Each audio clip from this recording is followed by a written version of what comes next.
Bonjour et bienvenue dans cette nouvelle vidéo. Je suis Sam de Phone Android et je vous propose aujourd'hui une vidéo exceptionnelle sur un produit qui ne l'est pas moins, le Vision Pro d'Apple. Oui messieurs dames, on va vous faire voyager aujourd'hui, on va vous envoyer vers le futur et au-delà, et surtout on va répondre à toutes vos questions si et seulement si vous avez pris le temps de nous les poser évidemment. Le Vision Pro d'Apple est le premier casque de réalité mixte de la firme de Cupertino.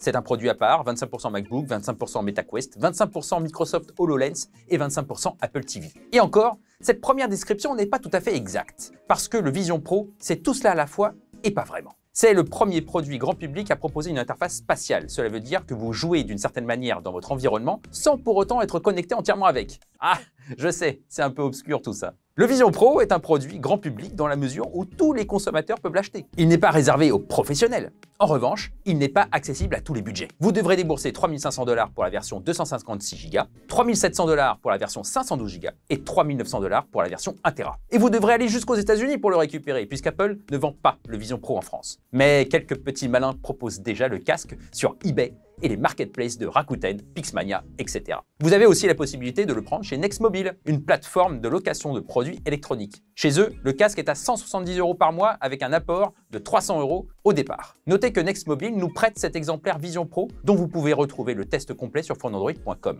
Le lien est en description. En revanche, cette vidéo n'est pas sponsorisée ni par Nextmobile, ni par Apple évidemment. Voilà donc pourquoi vous n'aurez pas de lien commercial vers le loueur. Pour cette vidéo, nous avons décidé de ne pas faire un test comme d'habitude, parce que des tests, vous en avez déjà vu plein. On ne va donc pas perdre de temps à vous dire ici ce qui a déjà été dit ailleurs. Je vais donc vous faire un mini-test dans la première partie. On va parler design, écran, batterie, interface et en deuxième partie, on va faire un petit Ask Me Anything. Si vous nous suivez sur YouTube et sur les réseaux sociaux, vous savez qu'on vous a posé cette question. Que voulez-vous savoir sur le Vision Pro? Nous avons collecté les interrogations et nous allons y répondre. J'espère que ce format vous plaira. N'hésitez pas à nous le dire en commentaire. Avant de démarrer ce test du futur, petit rappel des gestes qui sauvent aujourd'hui, le pouce vers le haut, l'éternel abonnement et la clochette qui va bien. Et maintenant, en route vers le Vision Pro. Mais Marty, là où nous allons, nous n'avons pas besoin de route. Si vous l'avez, c'est là. On se retrouve en commentaire comme toujours.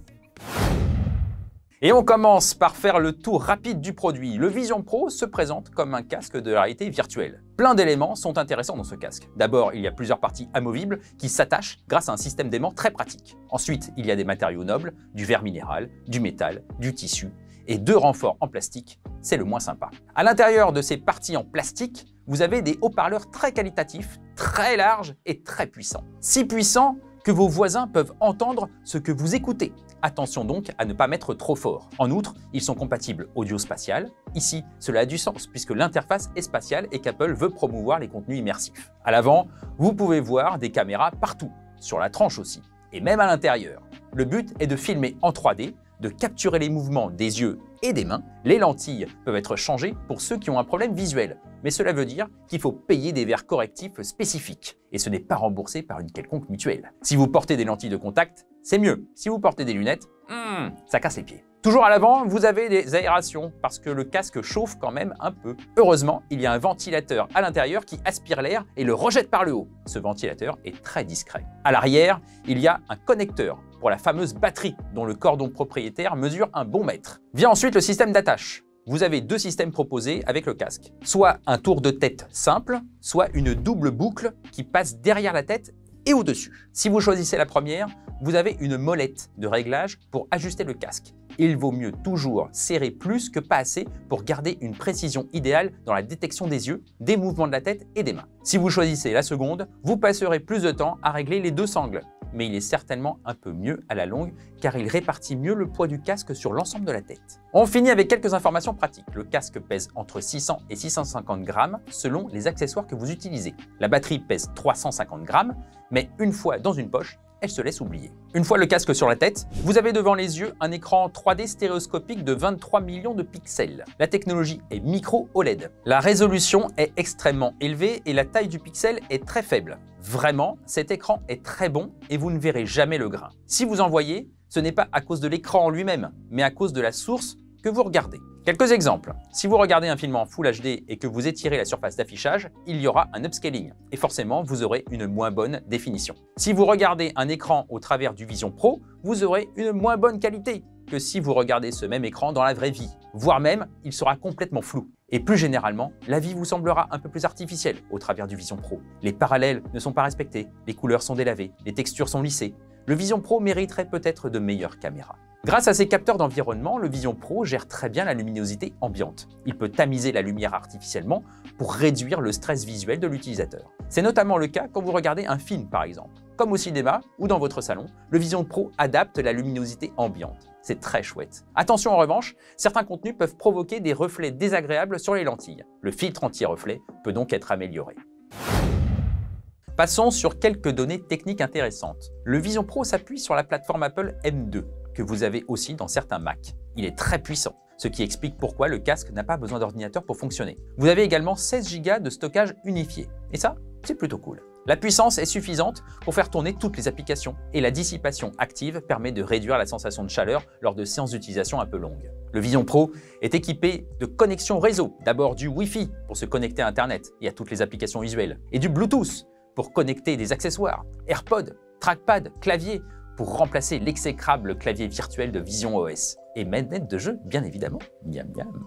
Comme pour les Mac, Apple ne communique pas sur la capacité de la batterie du Vision Pro. Selon les médias américains, la capacité est de 3166 mAh, soit moins qu'un iPhone 15. Voilà qui est bien étrange. Elle offre une utilisation d'un peu plus de 2 heures en continu selon nos mesures, soit un peu plus que la promesse d'Apple. Tout dépendra de votre usage comme toujours. Si vous utilisez des applications gourmandes, si vous utilisez le Wi-Fi, si vous connectez des accessoires Bluetooth, etc., etc. Pour recharger la batterie, il faut 1h30 environ. Ce n'est pas très rapide, autant le dire. Cependant, vous pouvez continuer d'utiliser le Vision Pro pendant qu'il charge. Et ça, c'est chouette. D'autant que le Vision Pro est clairement un produit domestique. Vous ne sortirez jamais vraiment dans la rue avec. D'abord, parce que l'angle de vue n'est pas assez large pour être pratique. Ensuite, parce que le poids du casque est un inconvénient en usage nomade. Parlons maintenant de l'interface. Le Vision Pro propose une interface spatiale, mais les éléments sont plats. Ils flottent dans votre environnement et vous pouvez les repositionner selon votre usage et vos habitudes. Puisque leur position est fixe, vous pouvez tourner autour des éléments et en positionner plusieurs les uns derrière les autres. La gestion des fenêtres est similaire à celle de macOS ou Windows, à la différence près que vous avez une troisième dimension et aucune limite d'écran. Comme les autres OS d'Apple, vous avez un menu de paramétrage avec l'accès à votre compte et un menu de réglage rapide pour gérer le Wi-Fi, le Bluetooth ou encore le son. Vous avez également des raccourcis vers les menus les plus importants, comme les applications et les environnements. Comme pour iOS ou iPadOS, vous avez un clavier virtuel pour saisir le texte, mais il n'est pas vraiment pratique, notamment pour écrire des messages. Heureusement, le système propose aussi des suggestions intelligentes ou la dictée vocale. Il y a encore des améliorations à trouver dans ce domaine. Les environnements sont des fonds d'écran immersifs à 360 degrés. Ils vous permettent de vous isoler visuellement pour éviter toute distraction extérieure quand vous regardez un film, quand vous travaillez ou quand vous passez un appel FaceTime. Une douzaine d'environnements sont disponibles. Mon préféré, c'est Yosemite. Mais le plus marrant, c'est clairement la surface de la Lune. Les applications installées sur le Vision Pro sont celles que vous retrouvez sur un Mac ou un iPad. Bureautique, Internet et messagerie, gestionnaire de photos, multimédia, etc. Une version de l'App Store est dédiée au Vision Pro, mais nous ne savons pas ce qu'elle contient car nous n'y avons pas eu accès à cause de la restriction géographique. Mais il est évident que vous pouvez installer d'autres logiciels pour les loisirs, le jeu, la productivité ou la communication. Le Vision Pro est capable de se connecter à d'autres appareils, et pas uniquement des accessoires en Bluetooth. Vous pouvez notamment afficher le contenu du Vision Pro sur un autre appareil, une Apple TV ou un Mac par exemple. La proximité avec le MacBook est d'ailleurs très importante. Grâce à Continuity, vous pouvez afficher le contenu de votre ordinateur sur le casque de réalité mixte. Ainsi, vous profitez d'un espace d'affichage qui répond à toutes vos envies. En outre, vous pouvez utiliser les accessoires de votre Mac pour contrôler le Vision Pro, que ce soit un clavier ou un trackpad. Celui-là, il est canon. Voilà une super intégration qui a du sens et qui permet d'améliorer grandement l'utilisation du Vision Pro. Passons à la deuxième partie de cette vidéo, vos questions et nos réponses. Sans langue de bois, avec autant d'objectivité possible, même si certaines seront empreintes de subjectivité puisque je ne peux vous offrir que mon expérience personnelle. La question qui revient le plus souvent est l'usage. À quoi peut bien servir le Vision Pro d'Apple? Pour moi, le Vision Pro apporte une solution à toutes les limitations des écrans actuels, que ce soit l'écran de votre téléviseur pour le divertissement ou votre écran d'ordinateur pour le travail. On a enfin la possibilité d'avoir un affichage de plus de 100 pouces dans un espace extrêmement réduit. Pour jouer et regarder des films, c'est dingue. Pour lire des livres, c'est vraiment chouette. Et pour travailler depuis un Mac, c'est canon. Pour le reste, c'est assez restreint. Et surtout, ce ne sont que des adaptations d'usage usuel, actuel, d'aujourd'hui. Et je pense que c'est le plus gros souci d'usage. Il n'y a pas vraiment d'utilité propre au Vision Pro, du moins pas encore. Alors, l'utilité par rapport au prix, est-ce que ça vaut le coup? Le Vision Pro est proposé à partir de 3 500 $ quand même. C'est énorme, évidemment. Mais ce n'est pas tant que ça vis-à-vis des technologies embarquées. Et ce n'est pas tant que ça pour ceux qui veulent un écran géant chez eux. Chez Samsung par exemple, on monte facilement au-dessus des 10 000 € pour un écran de plus de 75 pouces. Là, c'est 3 500 $. Après, compte tenu de l'usage, le Vision Pro, il est cher. Un MacBook, une PS5, une bonne télé de 65 pouces coûtent ensemble moins cher que ce casque de réalité mixte. Évidemment, c'est là où le bas blesse. Pour les usages d'aujourd'hui, le Vision Pro est trop cher. Est-ce qu'on est vraiment isolé avec ce casque? Je vais avoir une réponse de Normand à cette question. Oui, on peut être isolé, mais ce n'est pas obligé. D'ailleurs, par défaut, vous ne l'êtes pas. Il faut pousser à fond l'opacité du fond d'écran 360 degrés pour ne plus rien voir d'autre que ses mains. Le Vision Pro n'est pas de la réalité virtuelle qui va vous immerger dans un environnement 100% digital. Ici, vous pouvez continuer de faire partie de votre environnement, mais vous pouvez aussi vous en couper si besoin. Il y a même une certaine granularité dans l'immersion. Peut-on utiliser d'autres écouteurs que les AirPods? Oui, il suffit d'appairer votre accessoire audio avec le menu Bluetooth, comme avec tout autre accessoire. L'avantage des AirPods est qu'ils sont nativement compatibles. Pas besoin de les appairer puisqu'ils sont associés à votre compte, comme le Vision Pro. En outre, ils prennent en charge tous les codecs audio d'Apple, dont l'audio spatial. Avec d'autres écouteurs, vous n'aurez pas forcément la même expérience. Est-ce que le Vision Pro fatigue les yeux? Oui, bien sûr, le Vision Pro fatigue les yeux. C'est une évidence, mais il fatigue plus vite la nuque à cause du poids déséquilibré vers l'avant. En plus, pour avoir la meilleure expérience, il faut bien serrer le casque. Vous aurez donc plus vite mal au cou et à la tête qu'aux yeux. Quel est le réel public visé? Je pense qu'il y a deux publics visés. D'abord, les technophiles, ceux qui aiment les produits technologiques qui sortent de l'ordinaire. Ensuite, ceux qui ont un environnement Apple au bureau pour travailler. On en a parlé précédemment, AirPods, MacBook, Apple TV, etc. Ça marche vachement bien avec ces produits-là. Il faut aussi que le public visé soit aisé ou aidé financièrement par l'employeur. Est-ce que le Vision Pro va sortir en France? Nous n'avons pas la réponse à cette question. Il paraît que le Vision Pro arriverait dans quelques pays dans le courant du printemps. Le Canada, le Royaume-Uni ainsi que la Chine seraient les premiers servis. La France suivrait. Les rumeurs parlent d'une arrivée en France en 2024. Mais il y aura certainement une nouvelle version du Vision Pro d'ici là.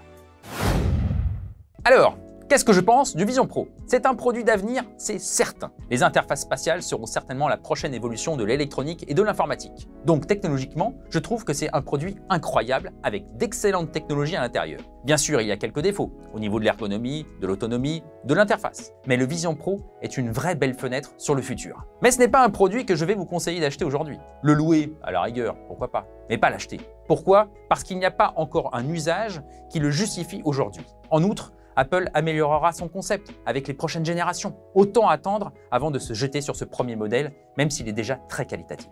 Cette vidéo est maintenant presque terminée. Il y a tellement d'autres choses à dire sur le Vision Pro qu'on pourrait y passer la journée. Je vous conseille vraiment d'aller voir mon test sur Phone Android où vous attendent des photos et de nombreux détails supplémentaires. Mais si vous avez d'autres questions, on se retrouve en commentaire comme toujours. N'oubliez pas non plus le petit pouce vers le haut, ma nuque et mes yeux apprécieront ce geste. Sinon, on se retrouve très bientôt pour une nouvelle vidéo sur la chaîne Phone Android.